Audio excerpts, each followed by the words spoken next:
But then white people changed the game, and now they said, hey, my pronouns are she, her.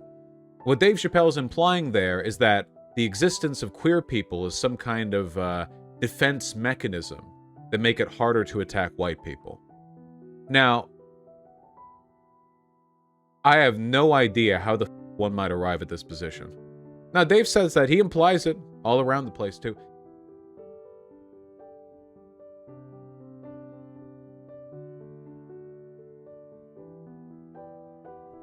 Normalize is going to be a word we're talking about quite a bit in this. Okay, so here's where it is, all right? So Dave Chappelle special, which camera is it? Is it this one? Good, this is a better camera. This is the one I would want to use. All right, so Dave Chappelle special, The Closer, came out not too long ago, and I feel like, as is traditional, immediately, like pretty much every editorial that was out there was just decrying the special as transphobic and problematic and why Dave needed to be canceled and all of these other things. I'm really used to that. I'm used to that happening. It's happened so many times before. I remember his very first special that he released on Netflix. It was like claimed to be like crazily transphobic, and it got an incredibly low like Metacritic rating. So the critics like rated it as low as possible. I think it like literally got a 0% on Rotten Tomatoes and things like that.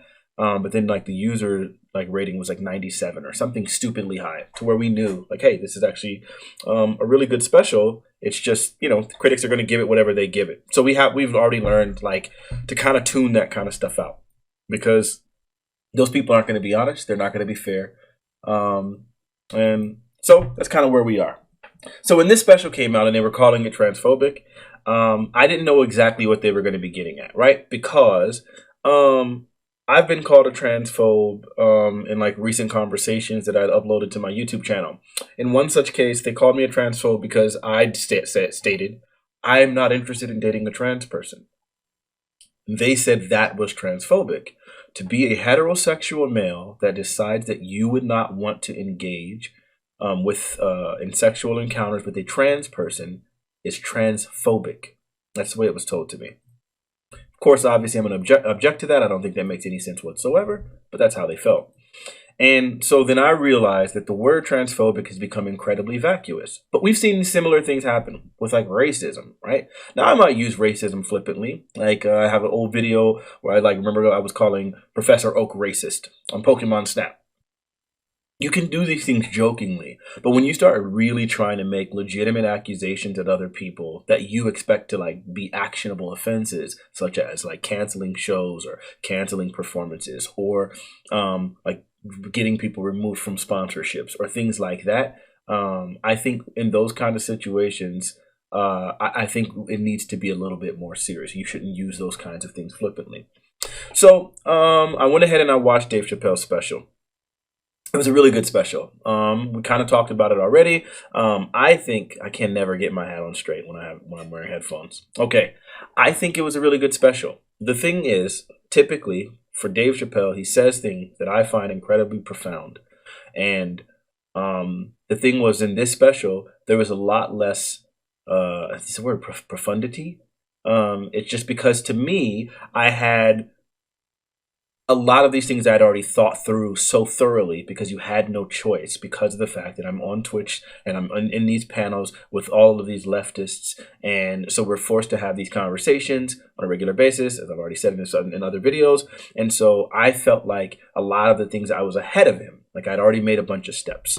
But being the person that I am, I decided to steal from myself again, right? And that I went back and I rewatched the special, and this time I rewatched it specifically with the intention of like kind of analyzing it to try to see if there was actual merit to the claims, and like not listen to it for jokes, but really listen to it like for the analytics of its social commentary, which I think this thing is amazing.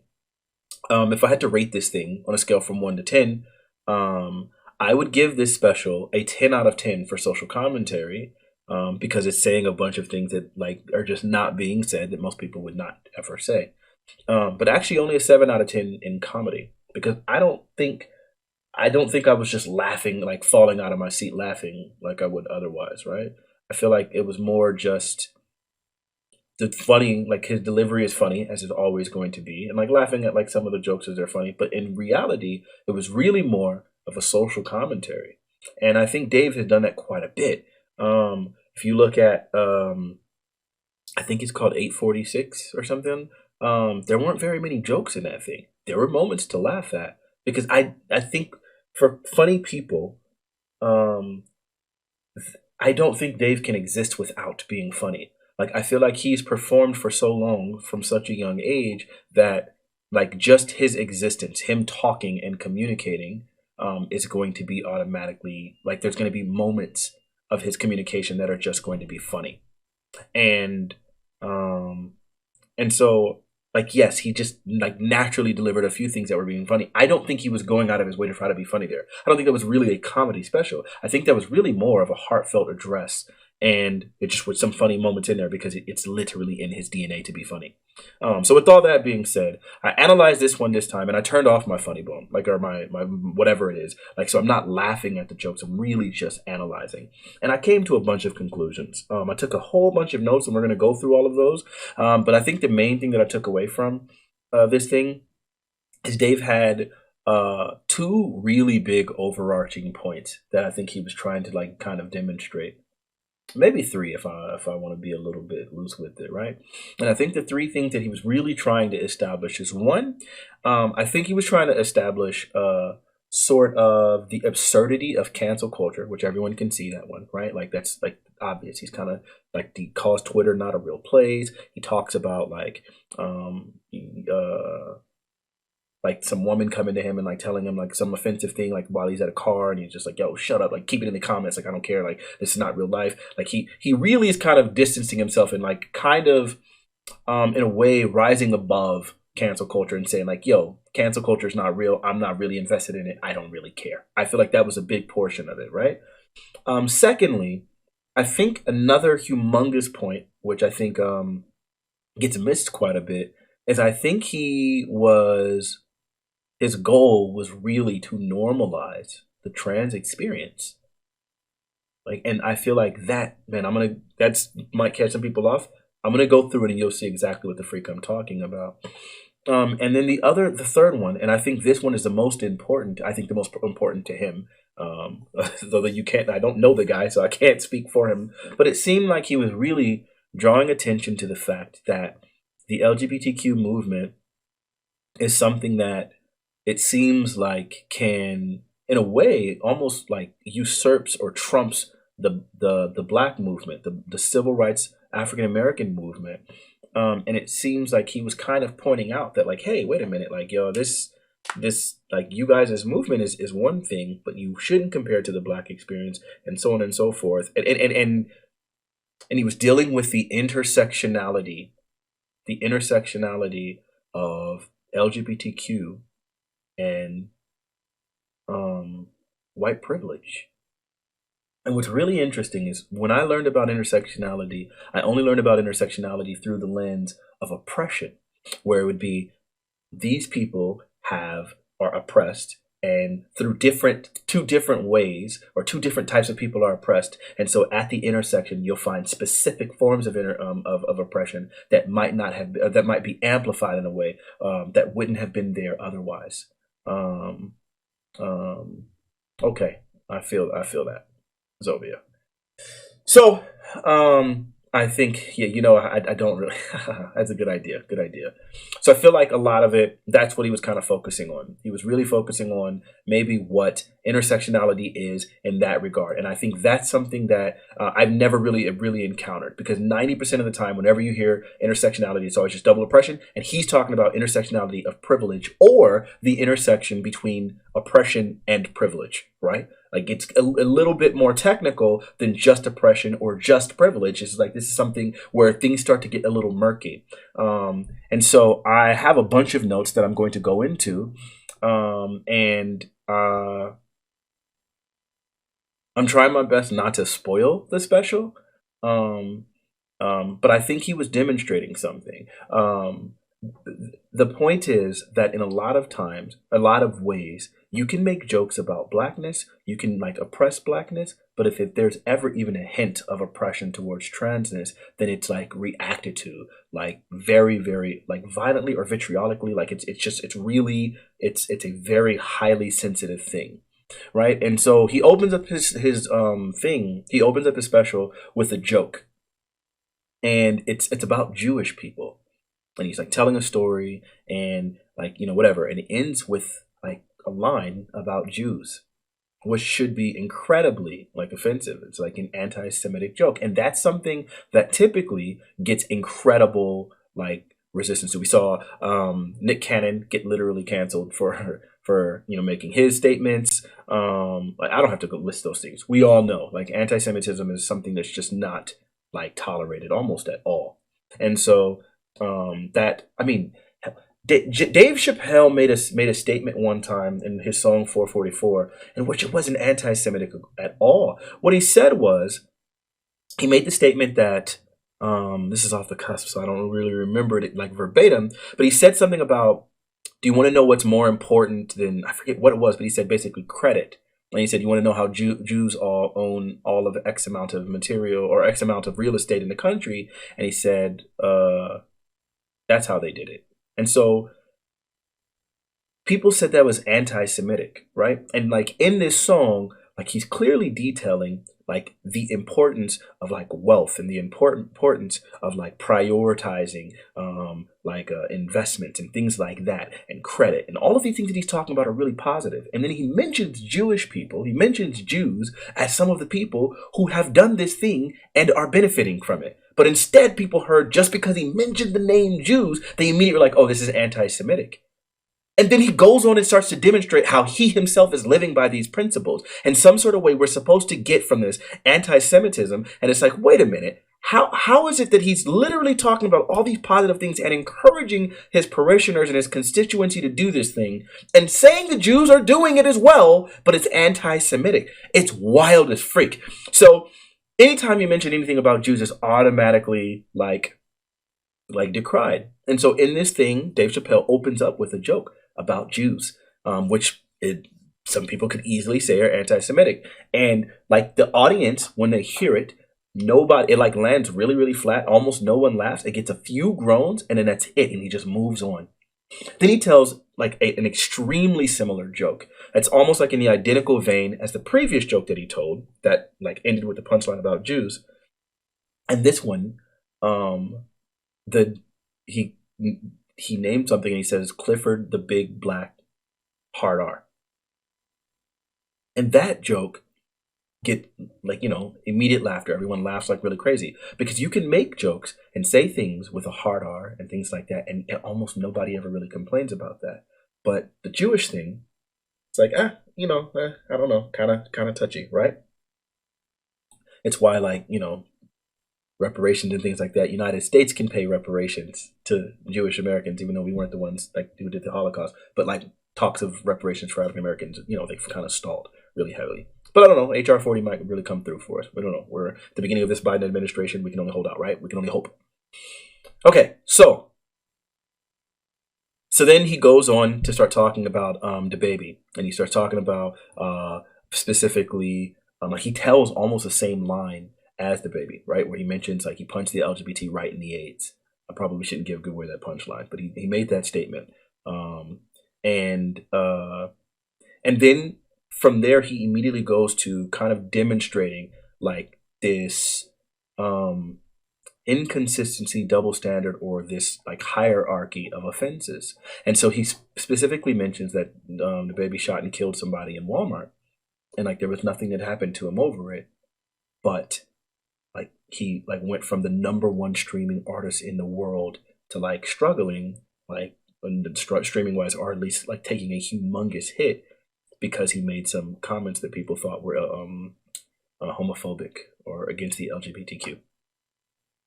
So he says like basically you can kill a nigga in Walmart and it won't affect you really, but you hurt an LGBTQ person's feelings and now your career can get canceled, right?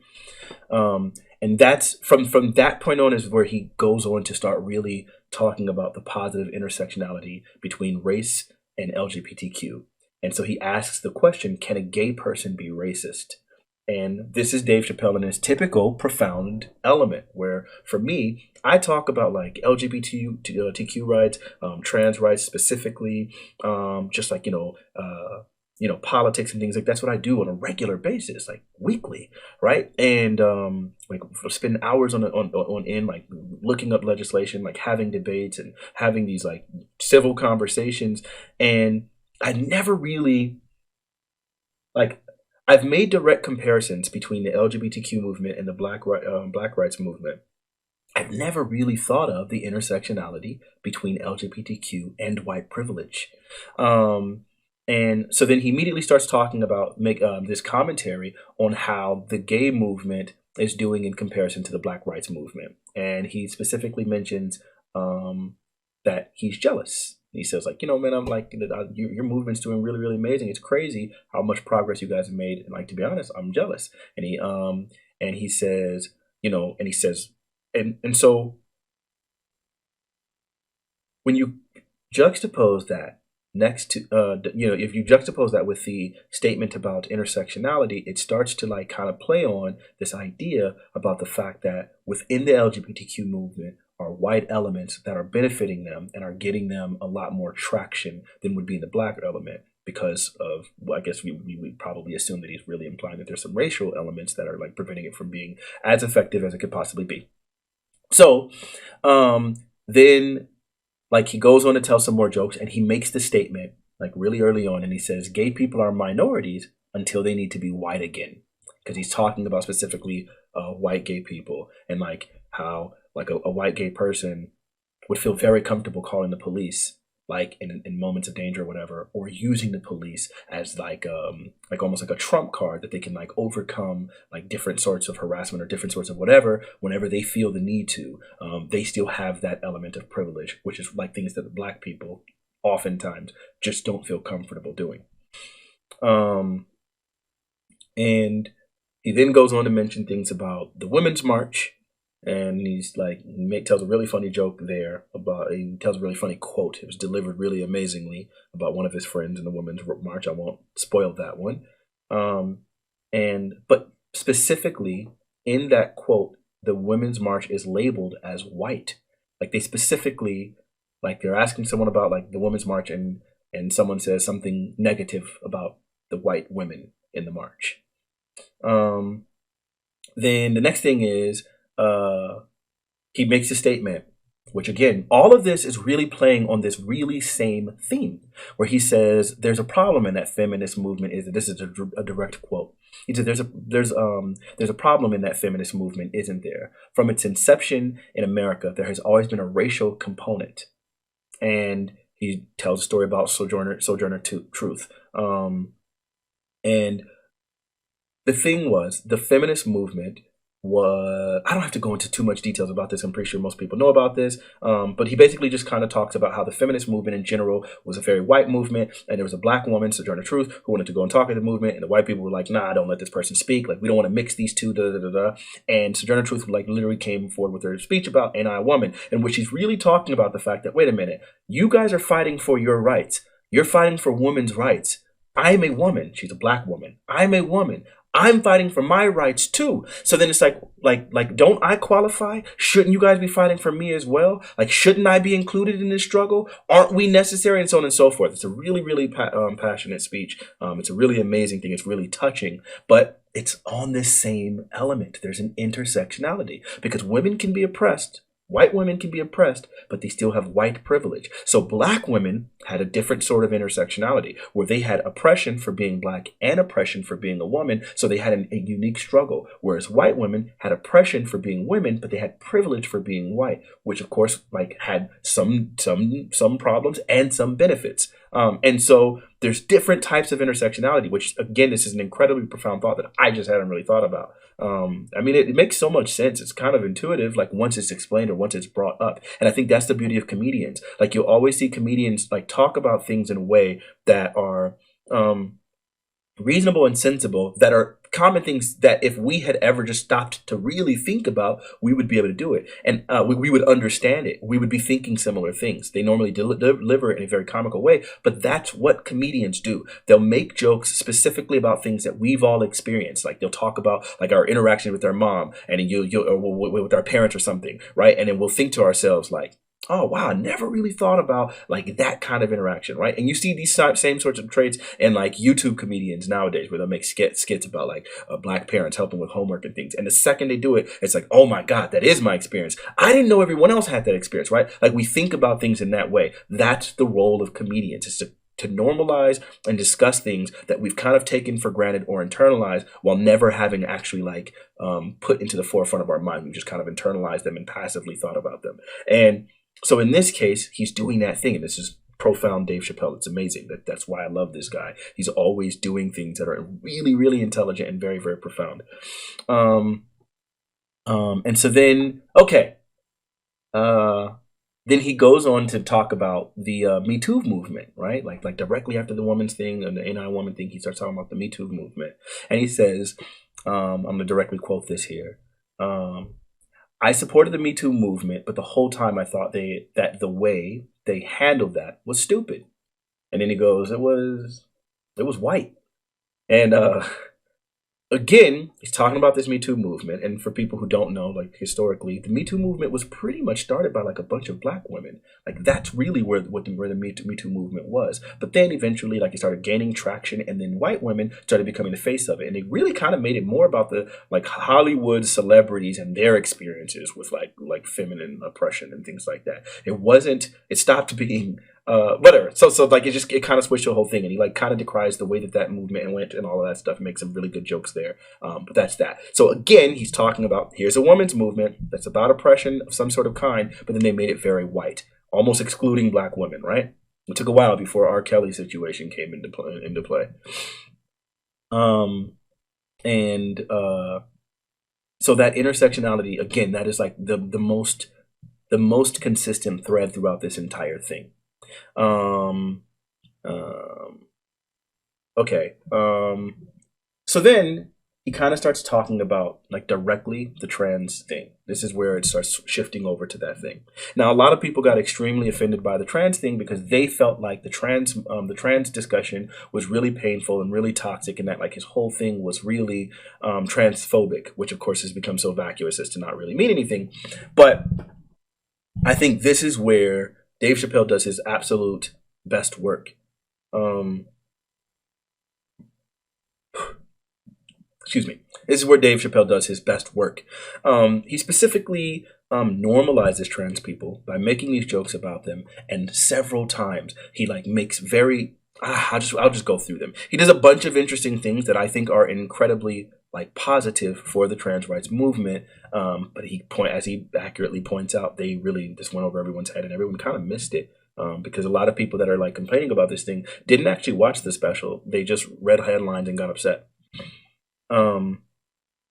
And so he says, he starts talking about the law in North Carolina and how trans people, like there's a law in North Carolina that was basically saying that in order for people to use the bathroom, they have to use a bathroom that's associated with what they were assigned at birth, and or with the gender that they were assigned at birth. And he immediately people were kind of like silent or maybe laughing or something, a few people, and he goes, no, it's a really bad idea. And then he like talks about like some of the absurdity that comes with like this law. So he talks about like a trans person and like a trans male using the bathroom next to him. First he talks about a trans woman using the bathroom and like wearing a dress and all these things, and then like having to use like their penis at a urinal, and it's like he's like, yeah, that's like, he's like, the last thought on my brain is, I don't want to spoil any jokes, but so he's talking about that and like kind of discussing it in an absurd way. And when you really think about it, it's like, okay, we want trans people to use the same bathroom. Da, da, da, da, da. So it's like, okay, so you want like a person who's presenting as a woman, long hair, makeup, dress, all of these things, to be standing at a urinal next to you, like using the bathroom. It's like, when you really think about that, that is kind of strange. Like that is going to be something that's going to be a little bit weird. right? It's a continuous thing that we're gonna have to try to figure out.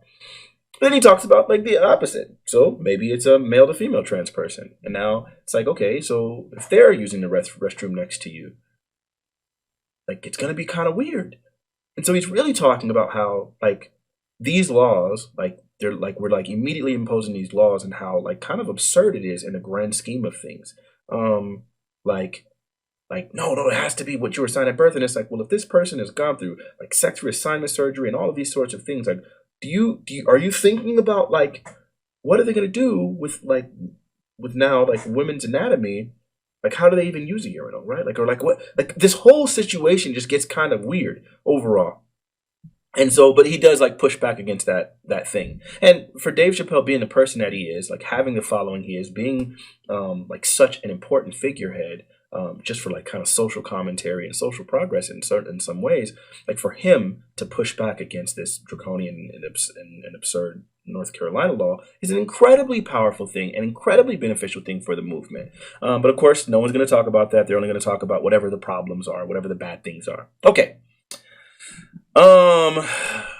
Then he tells a veteran joke. I'm not going to explain that joke fully, but it's like I feel like he was constantly telling all these jokes, which is crazy to me because he told all of these jokes. Yet if you look at like almost all the headlines, it's all about transphobia. No one's talking about like any black jokes he told, any women joke he told, really, any racist jokes necessarily. And he was incredibly caustic towards white people, like overtly.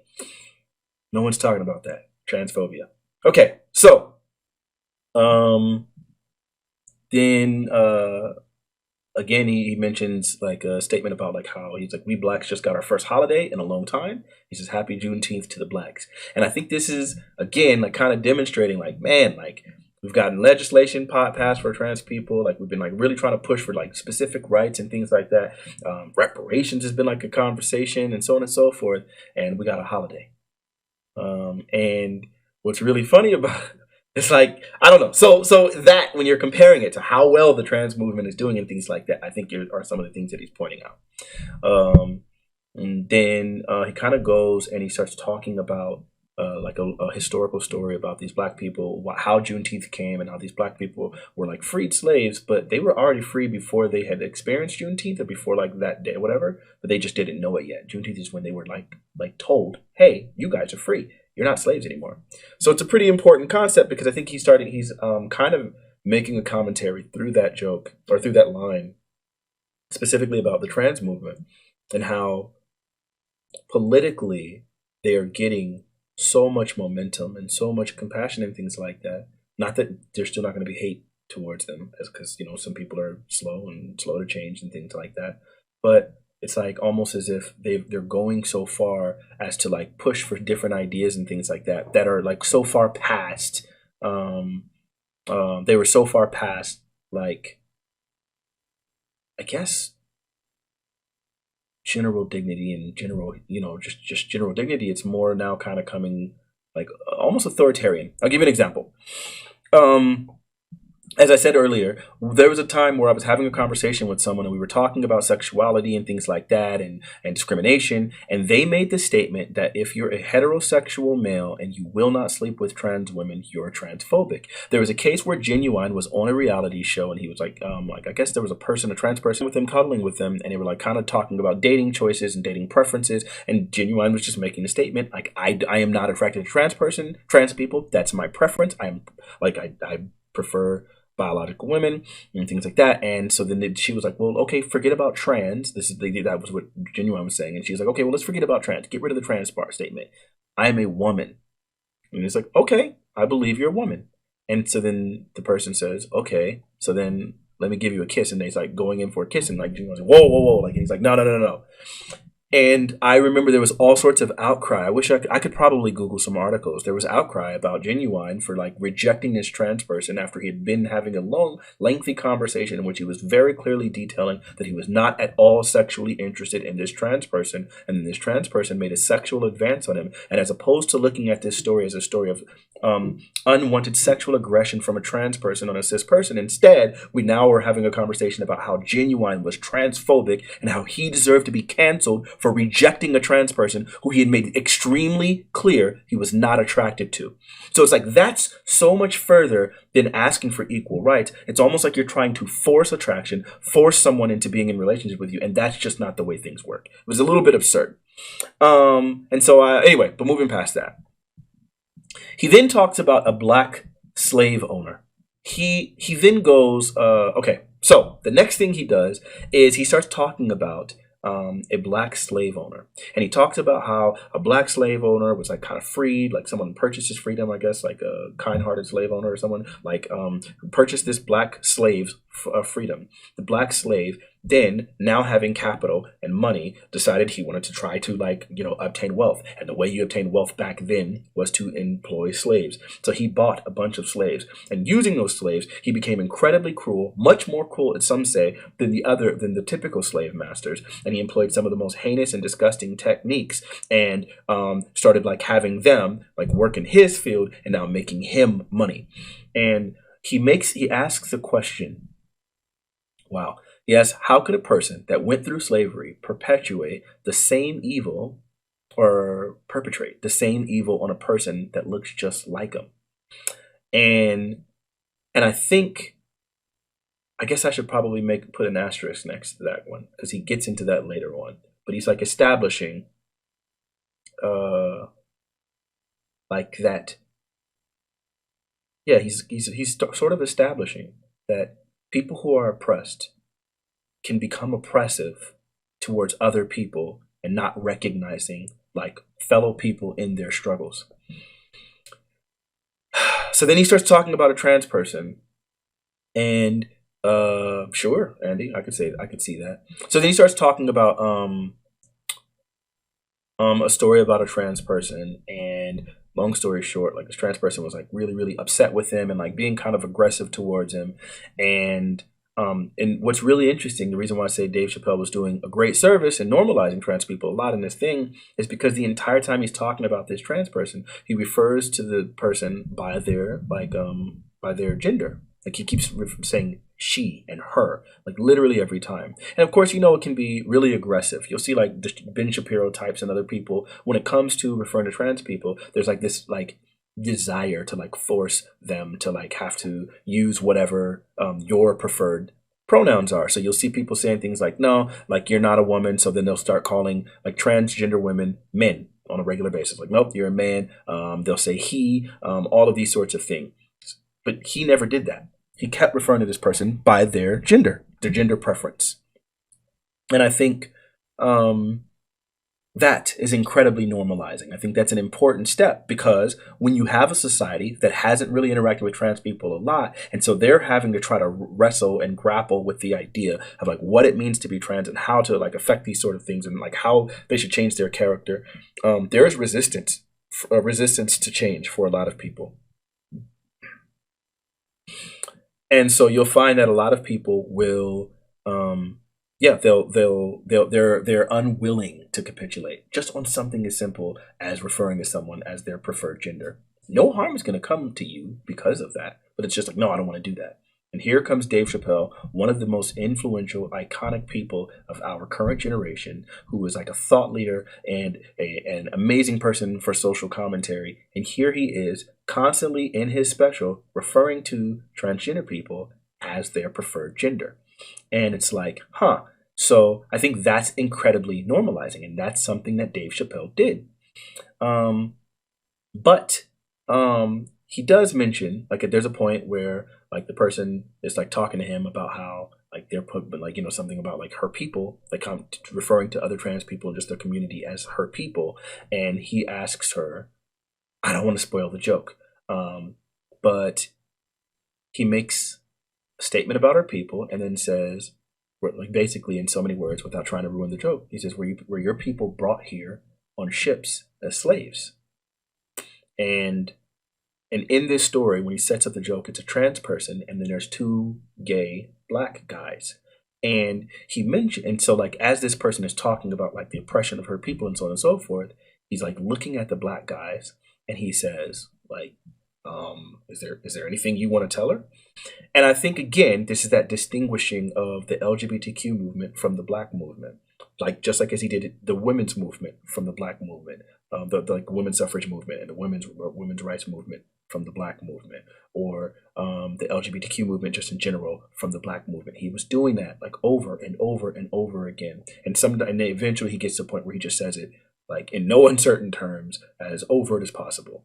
Um, so shortly after that story, he then goes on to like directly say, I'm quoting this by the way, I've never had a problem with transgender people. If you listen, my problem has always been with white people. And everyone laughs at this because I guess it's really funny to say. It's almost kind of like an incredulous thing. Like, is he really saying this out loud? But I think he's being completely honest. Like, not that he hates white people or any of those sorts of things. Like, I think that's like really like reductive and shallow. I think what he's really saying is that there is some sort of oppression from white people, even when it comes to like LGBTQ movement. Like, you can see what intersectionality is about, where you'll see Black trans people can be affected and impacted worse than white trans people, right? Just like we can see like Black felons have a harder time finding employment than white felons. In fact, I saw a study that said white felons had an easier time gaining employment than Black people without felonies. There's a study that talked about that, I think, in the state of Arizona. It was pretty freaking crazy. I do believe that Black trans people have higher assault rates. It's really crazy. So then when you start really thinking about these movements, there is some intersectionality that is always avoided. I'm going to just throw this in here really quickly.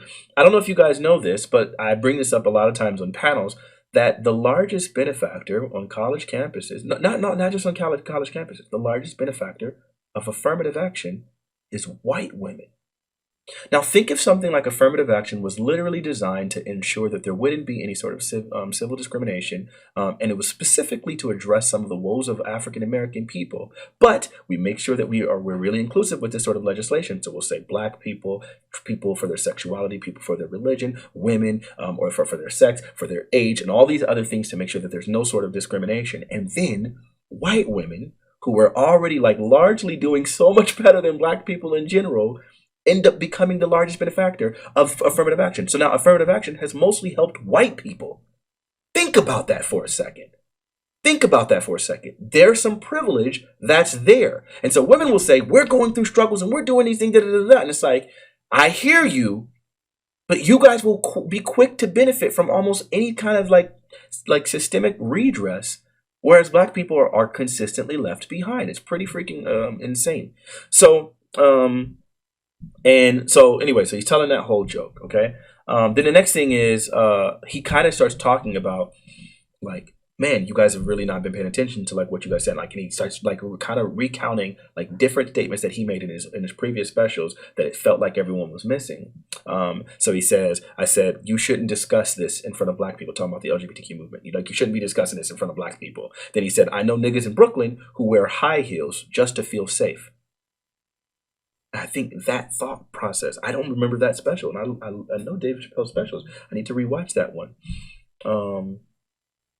But when he makes that statement, like it's basically demonstrating that we want to make the statement like trans people aren't safe and da da da da da. But he's talking about the fact that a person can wear high heels in Brooklyn in order to feel more safe, because people could be more aggressive towards them if they're a Black male than if they're a trans woman. It's like, trans person, I'm just going to leave that person alone. Oh, this is a nigga. Let me look up on him and see what he's about. And I think like there's just it sounds funny when you make that statement, but in reality, it's a social commentary on the, I guess, just the discomfort or the harm or the lack of safety when it comes to Black men. Black men make up, like, I think, the vast majority of murder victims, right? So it's like we're dealing with some stuff, right? And he says, then he mentions, he asks, why is it easier for Bruce Jenner to change his gender than it is for Cassius Clay to change his name? And so then he says, I'm not talking about them. I'm talking about us And then he gets very emphatic and says, they don't listen. And again, like, I think when you're so hypersensitive that literally the entire time all you're looking for is offenses and finding ways to be hurt or whatever, all of that, then at this point you're like missing the point that he's like really humanizing the entire time, normalizing by making jokes about things, and like he's like helping people to get comfortable with the cultural norm of referring to people by their gender preference, right? And I think that's also incredibly like beneficial. So he's doing all that, and it becomes pretty clear and it's special that this was his intention. So then he starts talking about the TERF movement or whatever, and he talks about how they look at trans women the way blacks look at blackface. Like, oh, this person is doing an impression of me. So, of course, he says so pretty comically, delivers that line. But I'm intentionally not trying to do that. I couldn't if I wanted to. I'm not a comedian.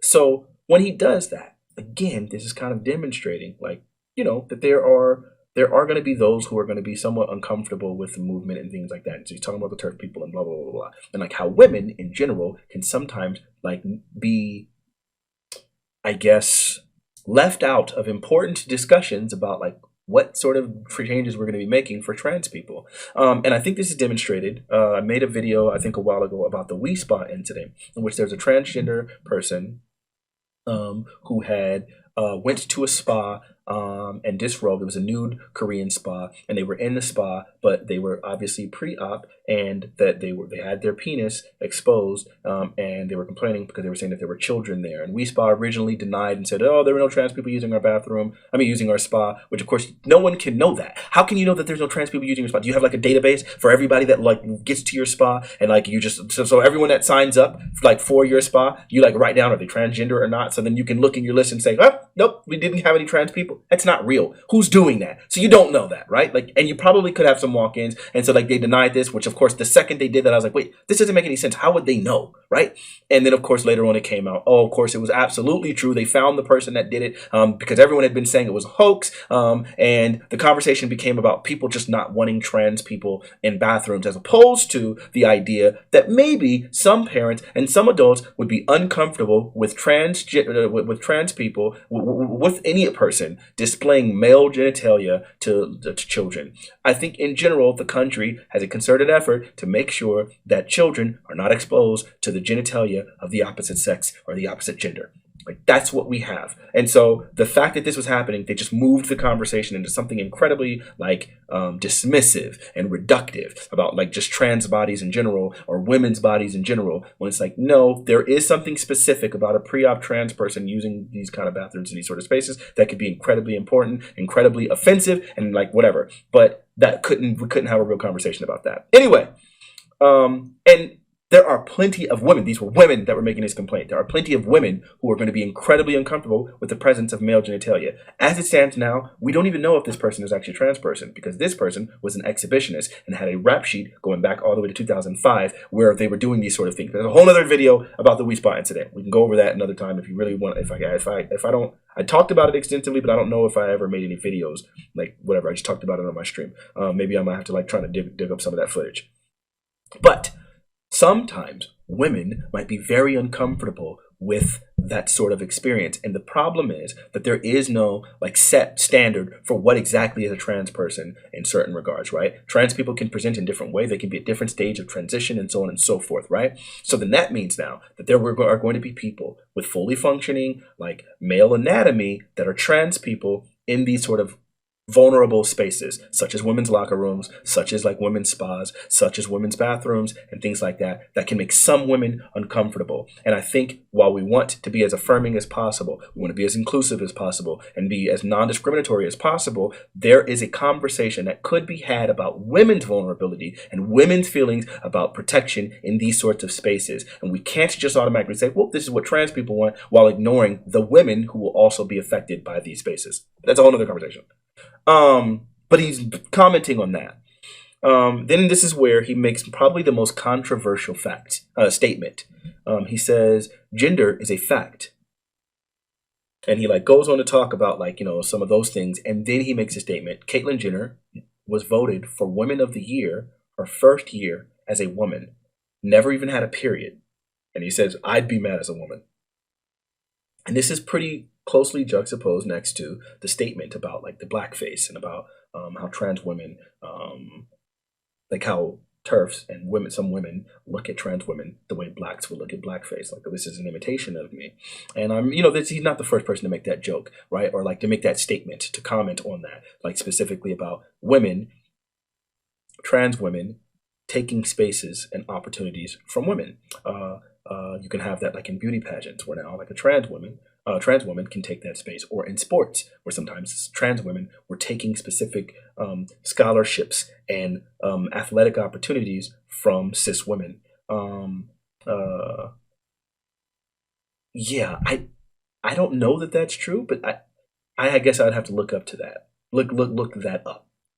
I could see it maybe happening. I'll have to Google it. I've never really encountered that very much, but I can understand the rationale behind a trans person looking at a drag. The drag queen is not an offensive term. That's crazy. I'm like having to make sure I'm not using anything offensive. But like a trans person could look at a drag queen as like almost a parody of the trans experience. I can totally see that. I don't know that to be the case. I guess I'd have to Google that. If you have any resources for that, please like link that to me. I'm more than willing to like kind of digest that. I've never really encountered that before, but I can understand how that could make some sort of sense in some ways. And then he like so he makes that statement, which again I think is really like probably the most controversial statement on the entire thing. Then he says, gender is a fact. We all had to pass through the legs of a woman. Which, to me, I think Dave Chappelle is talking about sex, which sex and gender are still, to date, used interchangeably by some. Like, I understand that there can be a difference between sex and gender, but for a lot of people, gender has always meant sex. For the vast majority of the history of the words gender and sex, those words have been interchangeable and have meant the exact same thing. But now we understand, like, there's a difference between gender expression and stuff. We can talk about what the transness is and what the difference between gender and sex is. I believe that those two things can absolutely be used differently. Words are a social construct, and if we have a new understanding of what the word gender means, like as words typically evolve, then I can totally understand how these things are separate and distinct. Before a guy like Dave, who's a little bit older than I am, quite a bit older than I am, I can understand for him, for the vast majority of his life, gender and sex have been like literally identical things. So when he's talking about gender here, he's like making a statement. He's really referring to sex, but he does something to upend that in a way, which at the very end of his special. But we'll go into that in a little bit. And then after he makes a statement about like they all come through the legs of women, he says, I'm not saying trans women aren't women. I'm saying, and then he makes a reference to, I don't want to use the word artificial, but surgery created vaginas. I'm trying my best not to be offensive. I don't know how else to say it, but, post-op vaginas. He makes a statement about those. And, so here, he's like making a statement, which of course I can see that as being offensive to some, I guess, for people who are like, really hypersensitive. He makes a statement where he's like, hey, like, they're women, but there is something maybe anatomically different about their vaginas. That's also incredibly, I can see that as being controversial to some. But I think it might be factually accurate. But, okay, so we move on. Then he starts talking about Daphne. And in the beginning of this, he makes his statement. He says, she wasn't a man that became a woman. This woman was trans when I met her. And from that point on, he always refers to Daphne in like in the regular whatever.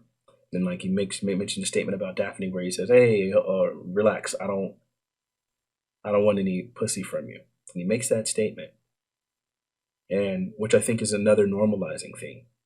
It's like, he's like, yeah, like he always refers to her by her gender, like refers to her like anatomy as like feminine, right? Like having, as her having a vagina. Like he does all of these things. And then he starts talking about one of his experiences. And I think this Daphne portion is, I think, where like obviously the majority of the normalization comes from, because he's talking about Daphne and he's talking about like in a moment that they had in which they're having a show, and he's talking about a conversation between the two of them, and he's like, yo, it became a conversation between a black man and a trans woman, and he says, and we started really getting to the bottom of it. He said all the questions that you asked but you're kind of afraid to, I was asking them and she was answering. And I think this is kind of a reference to the fact that there is a sensitivity within the trans community that like kind of like disables you from being able to like ask certain certain questions and make certain statements. I, for the longest time on my platform, would discuss almost anything in politics except trans issues. I just broke that maybe about a month ago, right, kind of shortly after the WiSpa incident, where it's like, ugh, here we go, we're crossing a bridge that I've never crossed before. Because, like, yes, you can easily get canceled for trans statements. I know a person on Twitch that literally got banned for making the statement, there are only two genders. I'm not saying I agree with the statement, there are only two genders. I'm just saying this is what a person made. This is a statement a person made, and that person was banned for it. Again, I'm not saying that there are only two genders, making sure that's clear, because I'm on twitch.tv and I don't want to get banned. I've been like partnered with Twitch for about 10 years now. So I'm not making the statement that there are only two genders. This is what someone else said, and they got banned for it. So these are incredibly sensitive subjects that like very often like are met with like really, really like aggressive reactions. And so there's this discomfort from like ever having any of these conversations, which kind of gets in the way of the normalizing experience, because simply like talking and understanding and like talk and like, you know, like conversing, like that's going to help people to understand or think about and just thinking about it and interacting with will normalize. But some people rather not just talk because it's like, oh, this is scary. I can get like sued or like sexual harassment or whatever the freak. And it's like, so people would rather just not interact, which is, I think, problematic. I don't know. Anyway, then, so I think this is probably the most important statement that's ever made in the entire documentary. I mean, in the entire special. He says, like after the discourse, he said to Daphne, he said, I love you to death, but I have no idea what you're talking about. And I think that statement, the reason why it's so important is because I think what he does is he kind of gives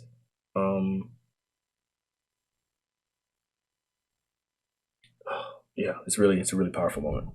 So at the second he makes this statement, like, you know, like, hey, you know, I love you to death, but I really don't know what you're talking about, because they were having this like really intense back and forth about like trans issues and so on and so forth and all these things. This is like the second time I felt like he really gave a really broad, like overt description, because prescription, because the first time he did it was when like the bathroom thing happened. He's like, no, that's not a good thing, and he starts explaining why it's problematic. Which I can imagine, like some people can probably try to be like, huh, I never thought about that. I kind of disagree with him, but then he's like almost an authority because of the fact that he's so iconic and such a social figure that he makes his statement. So anyway, so then immediately after doing that, after making that statement, he quotes Daphne as saying, he says, she started to look at me like I'm not her friend anymore, like I'm bigger than me, like I'm the whole world in the guy. And this is where he's like almost inviting you to see yourself in that moment and to think of this statement as applied to the world as a whole, right? Like that's him prescribing to everyone to wrestle with this statement, right? Because he says she starts to look at me like I'm not her friend anymore. Up to this point, he's always talking about like, man, this is my friend. We've had these conversations. We had this back and forth, like, all this stuff, and he's doing that. And at this moment, he says, now she's looking at me like I'm not her friend anymore. I'm going to quote it. She started looking at me like I'm not her friend anymore, like I'm something bigger than me, like I'm the whole world in the guy. So now he's like inviting everyone to participate in this important statement. And she said, I don't need you to understand. I need you to believe that I'm having a human experience. And I think, and then he says, I believe you. And he says, it wasn't about pronouns. It wasn't about like me being in trouble. And he says, yeah, I believe you. It takes one to know one. And again, whereas in the other times, all this other time in the special, he's been making a clear point to distinguish the LGBTQ movement from the Black experience. He opens up his special doing that and talking about this intersectionality and so on and so forth and all of that stuff. And then in this moment, near the end of the special, after doing all this job creating this distance between the two movements, he now almost connects the two and shows how in some ways they're similar by making a statement, it takes one to know one. So you're having a human experience where some people are like oppressing you and things like that. And he's saying, I'm also having an experience and like having to deal with oppression. Now, Dave Chappelle is a particularly wealthy guy. So it's not like he's like the most oppressed person. And I think it's crazy because he opens up his special almost distancing himself from the rest of America, where he's like, yeah, you know, I'm Black and I'm famous and I'm rich and I'm famous. And he's like, I can't imagine what you guys were going through the coronavirus, but I'm glad you guys are here. And some of his comedic genius in the sense that he's no longer like the poor guy that's kind of telling these Black jokes about Black oppression. He's really kind of always telling the conversation from his own perspective, like things that he's witnessing and kind of the absurdity of being a wealthy Black man and being able to relate to the Black struggle while not being directly like a participant in some ways. Like he did that in one special where he's talking about like being a Black farm owner and having white people working in his farm, where it's like, this is not his joke. Like, I mean, this is not the typical Black experience or the Black struggle experience, but it is a Black experience because he is a Black man and he's able to relate to like almost like, man, I'm living a dream in the sense that I've overcome so much of this oppression and that now I have white people working for me, right? And so Black people hearing that can enter whatever. White people that are familiar with the Black struggle, which we all should be, that's why critical race theory is important, they can see that from their perspective, like, that is kind of interesting. Like, this is where we were and this is where society was and this is what like some of us are doing and so on and so forth. And so...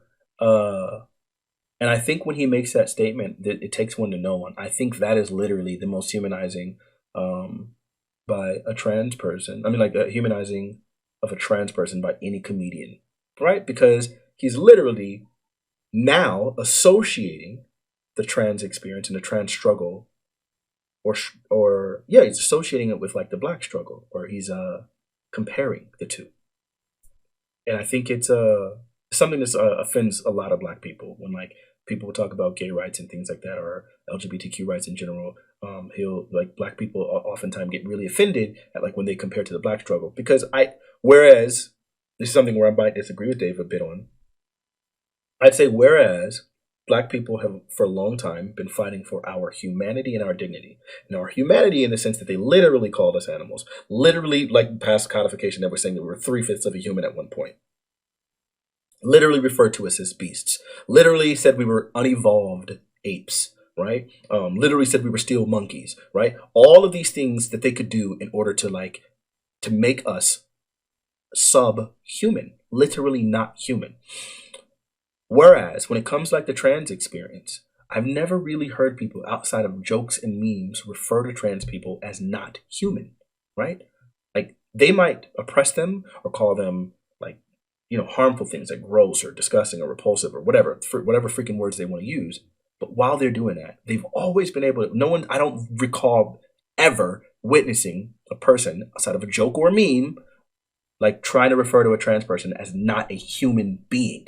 Now you can call them liars or confused or any other offensive thing, but they've always been human. And I think that is a distinction that's pretty much unique to the Black experience. I don't know of anyone else who has ever been like literally tried to be scientifically labeled as less than human or not human at all. Like that's crazy.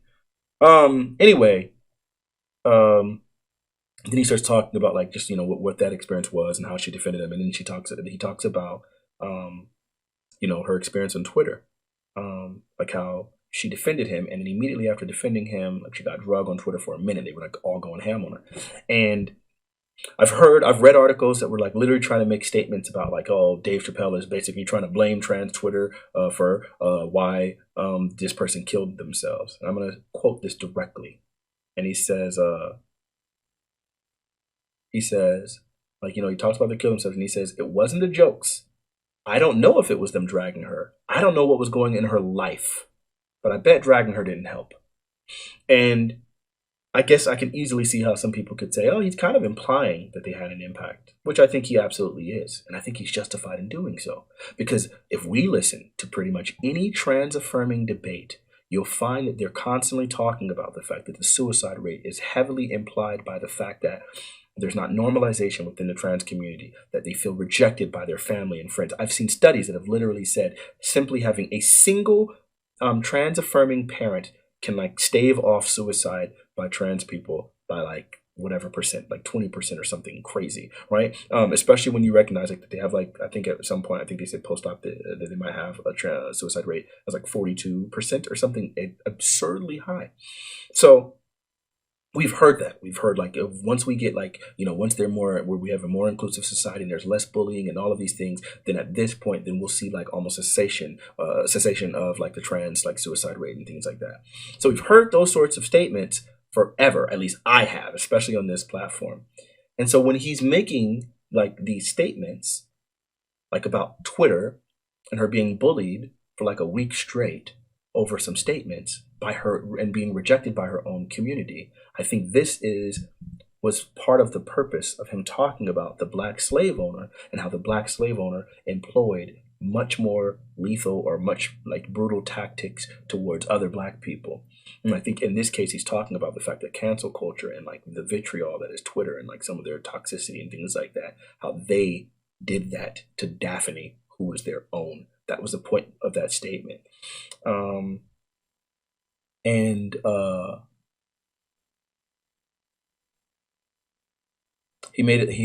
that, he makes another joke where he talks about her suicide and describes it. And he like refers to her, he says like, this is like a really manly thing to do. And immediately upon telling that joke, he knows that it's offensive. Like he knows that this is like pushing the boundary joke. And he says, I know it's tough to hear a joke like that, but Daphne would have loved that. And then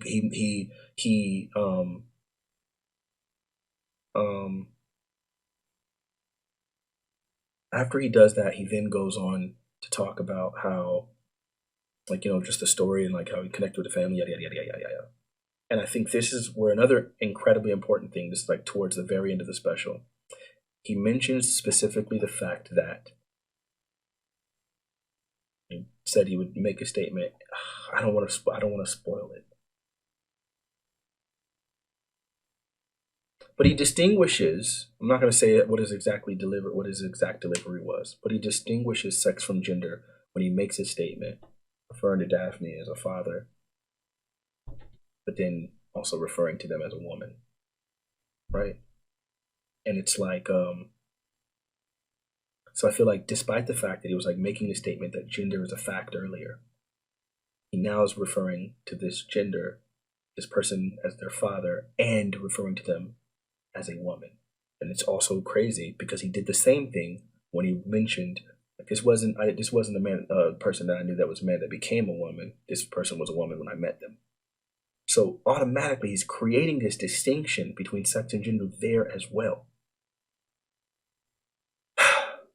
Then he makes the statement, like at the very end, this is the last note I have. He says, empathy must go both ways. Taking a man's life is akin to killing him. Then he says a funny punchline. But I think, again, this is talking about the trans communities, or just the LGBTQ's communities' reaction to the baby statement and how they're trying to take his livelihood and how they're trying to like end his career. And he says that in a very comical way, which I'm not going to expose or spoil. But I think this is all still playing on that same thing, how there's privilege within the LGBTQ community and they can still use some of their vitriol towards other oppressed groups. There's always been a consistent call for Black people to be supportive of trans rights, right? Like they said, like the Black Lives Matter movement became a movement that was primarily focused on Black trans lives because they said Black trans lives were the most oppressed. It was literally on their website. I wonder if I could find screenshots of that because they've changed it now because it got so much vitriol.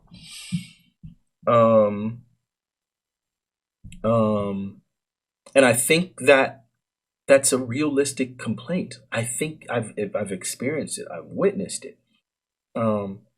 Obviously, the baby is a perfect example of it. And I think in this case, you can see there's like a hierarchy of oppression or a hierarchy of reaction, specifically because the anti-Semitic joke is rarely talked about. the white jokes. He made a joke about the way white people age, white people dirty feet, all sorts of statements that like should be just outright like offensive to white people. He laugh it off. He makes gay jokes, laugh it off. Black jokes, laugh it off.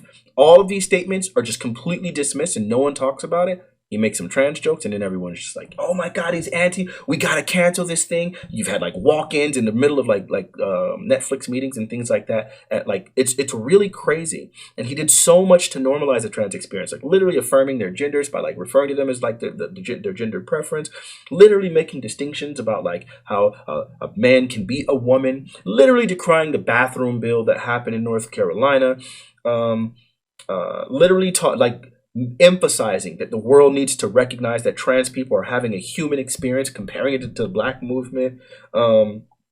Like he did so many things specifically to benefit all of these different movements and to normalize the trans experience and to help people to wrestle with it through his comedy, using his platform in a positive way. And instead, you have people that are like, I refuse to watch the special, but I'll give commentary on it. I'm not going to watch the special, but I'm going to write articles about it based off of like out of context news, out of context clips. Right? Like there's like 4 or 5 clips that are just passing around and everyone's saying these things and saying he's anti-Semitic. And so as a result, they're trying to get this person canceled. Now he's wealthy and like pretty much, he transcends cancel culture.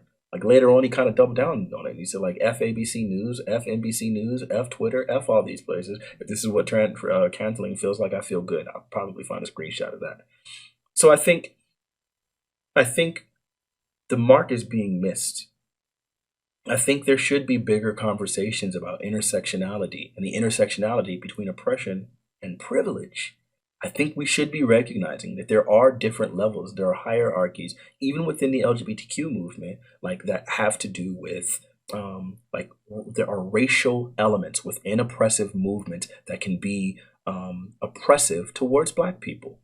Like we should be having more empathy and understanding and more conversations and allow people the space to have these discussions in good faith such that we can probably start beginning to process what exactly is the trans experience. How do we assimilate that into our culture? How do we ensure that we're not being oppressive? How do we actually get them rights that aren't like infringing or encroaching on safe spaces for women, and what would be appropriate for children, and so on and so forth. All these conversations are important conversations to have. But if every time someone begins to embark on it, our first step is to label them as transphobic or try to cancel them or instantly label them as bigots, I think we're going to run into a problem. I was supposed to have a conversation yesterday about the trans experience with somebody who had watched the debate I had with this incredibly unhinged trans person.